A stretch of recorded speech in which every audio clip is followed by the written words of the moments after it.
in vain.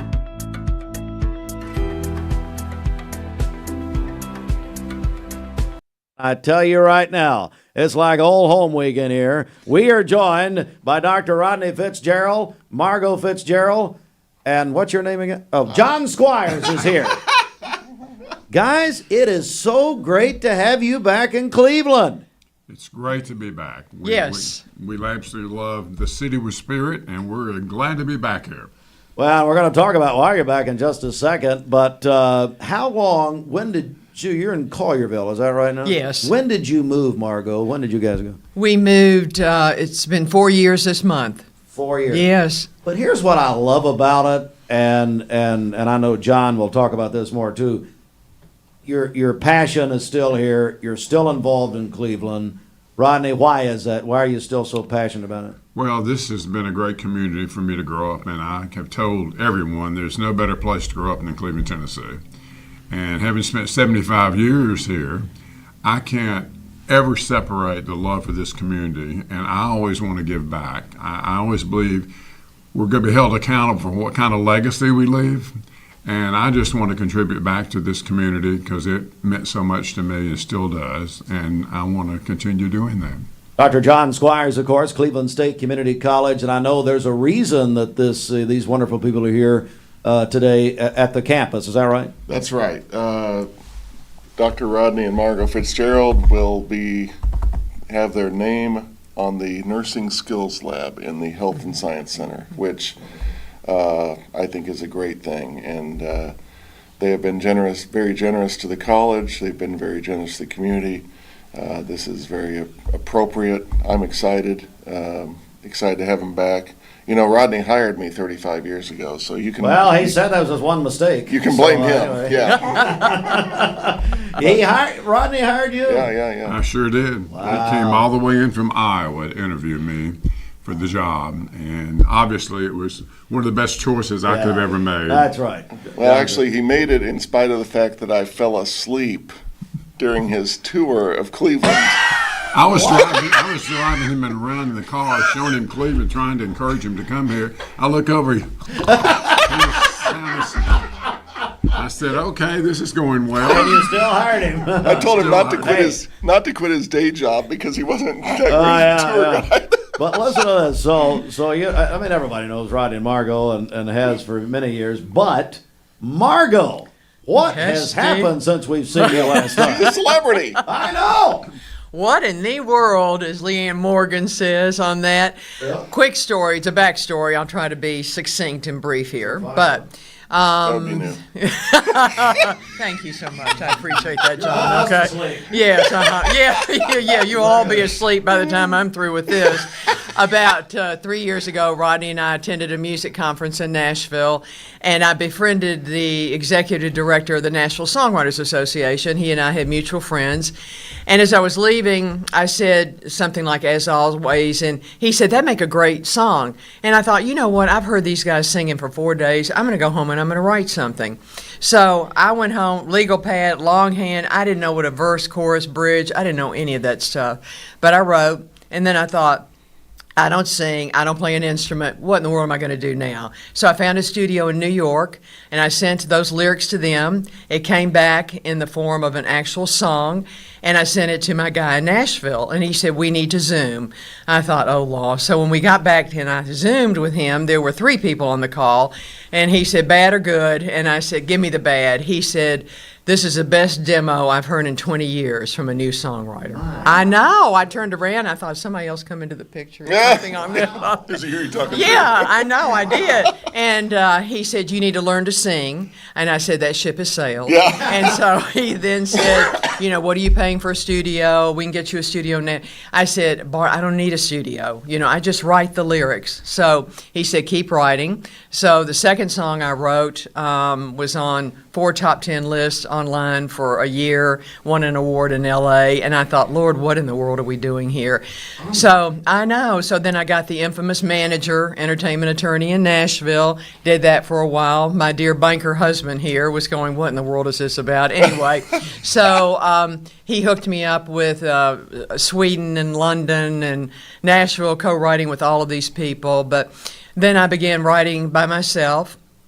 and I've been blessed. All my songs are spiritually based, but I've got about 100,000 monthly listeners on Spotify, My goodness. almost 900,000 streams, and I've only been doing this actively for 2 years. My. I know. And now It's- she's venturing off into stand-up yes. comedy. Oh, I'm now doing But you gotta tell 'em podcasts. about What? the one about bullying. That would a lot of people. Well, there is the second song the next to the last song, whatever, called Cross the Line, and it was written about bullying. Because I know what an impact bullying has. I don't care what age. You could be 60 and still have bullying going on. So I wrote this song around bullying using real life things that had happened. And the fact in the chorus that they're never alone, that God is there with them holding their hand and he will fight their battles. That song has just taken off in Europe. Oh, I've man. got 25,000 listeners in How awesome is that? Germany alone and all of that. So I know. So, as God plants these thoughts and ideas in my heart, then I turn around and I become the conduit to write those lyrics But what's on the that. name of your All right, site? so here's the deal. It's really okay, cool. because It really I is. am, started this in my 70s. This is really unusual. Okay, most people hang it up at this age, think there's no use for them anymore. That is so far from the That's truth. ridiculous. It is ridiculous. So I'm living testimony to that. So when I had the future publicist on the phone, she was just howling and she said, you should be in stand-up. I said, but first I have to be able to stand up. And she goes, oh, okay, well, then we'll move on. She said, I want to create a YouTube channel around you. And it's called Act 3 with Margot Fitz, Laughs, Lyrics, and Life Lessons. So I have podcasts, reels going on. The brunt of all of my reels is basically this young man next to me on that. I mean, there's a lot of humor with this fella. I know. He gives you a lot of material every day. Well, it's so fun. Yes, he does. I do. I need a notebook and do copious notes about Rodney on that. But I did a quick reel for less than 3 minutes about Belvita crackers. Rodney is a little bit OCD. I'm sorry, dear, but you are. Okay. So we were going knew through. that. That's fine. Yes. So we were going through the pantry, and he had seen that we'd never been to Costco before, so we didn't know things were sold in quantities of 20-pound chips and all this. So we had bought like about 5,000 Belvitas, and we did not know it. So he found the box. He said, oh, and I said, what's the matter? And he goes, they're going to expire. I said, Ronnie, it's okay. That's just a suggestion. He goes, we got to eat them. He laid out all these Belvitas. So we started, and I said, Ronnie, I can't eat these 30 packs of I'm not doing it. And so I put that out there. 122,000 views later. People have been sending in recipes for how to use the Belvitas. Most people said, we don't care about the Belvitas. Tell us about who does your hair. I mean, it's a whole subculture now about my hair and all of this. It's just hysterical. It really is. I remember, and Zandra Wells shared with us this morning. Zandra, remember this when we had that. She just mentioned that comedian come for Volley for a Cure. Leanne? Who come up to the microphone if you'd like to. Oh, yeah, sorry. Yes, Yeah. Leanne Morgan actually came to our Volley for a Cure lunch, and Got I really met started her. here in Cleveland. Yeah. She's a dear friend of Zandra's. And that was before she became so great and famous, but Talking she... about her husband. Yes. Wow. And It's she talked about her hilarious, husband a lot. and the stories that she tells. But that is really her. If you've just met her one on one, what you see is what you get with her, and I think that's why she's so successful later in life. Yes, And, authenticity. I know somebody had commented, they said, you're my Leanne Morgan. I said, well, it took her 25 years, so when I'm 100. I said, you'll be the first person to buy a ticket. huge when That's you're I'll be 95. huge when I'm a centurion.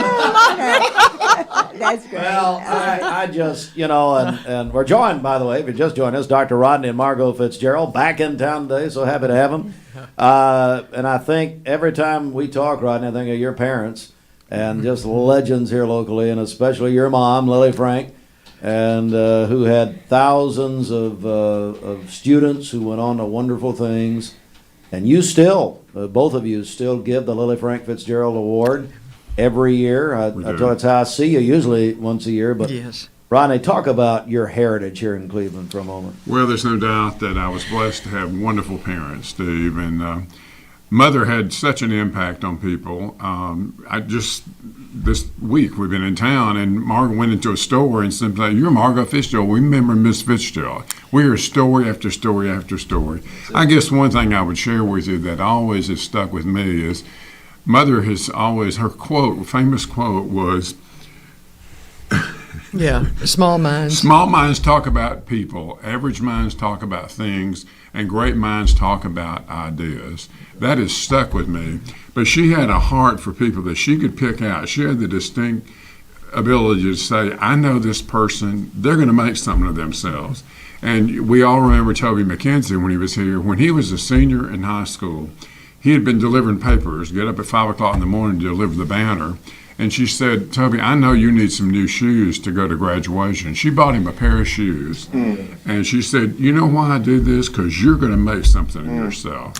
And sure enough, he went on to do that. And as a result, he set up a scholarship, $250,000 scholarship in her honor at UT Knoxville. That's awesome. So that was ingrained in me from my mother and my dad. Dad got involved with Habitat here and did Fitzgerald Village. And there's just so much that we're not going to take any of this with us. And we need to give back to those people who we've loved and had such a great impression on us over the years. And so that's what we want to continue to do. And you're doing it at Cleveland State Community College later this morning. John Squires, thank you so much for bringing these young people in The here. ceremony is at 10 a.m. in the new Health and Science Building, where the nursing program is. We're naming a nursing skills lab in their honor. And I just have to say, I think Margot and Rodney have done well in terms of carrying on the legacy of their parents. Oh, I that's mean, no I mean doubt. Thank that. you. No doubt. Thanks. Thank You, you don't. Yeah. When you think of Cleveland, Tennessee, there's certain people you think of, and these are two of them. That's exactly right. Thank So- you, John. Guys, thanks. Thank you. Great to see you. Good to Thank see you you. all. It's always And, good to see I'm you going to both. get on your YouTube channel later. Please, that'll- yeah. Yeah, I got to check It's that out. hilarious. I'd love for you Well, too.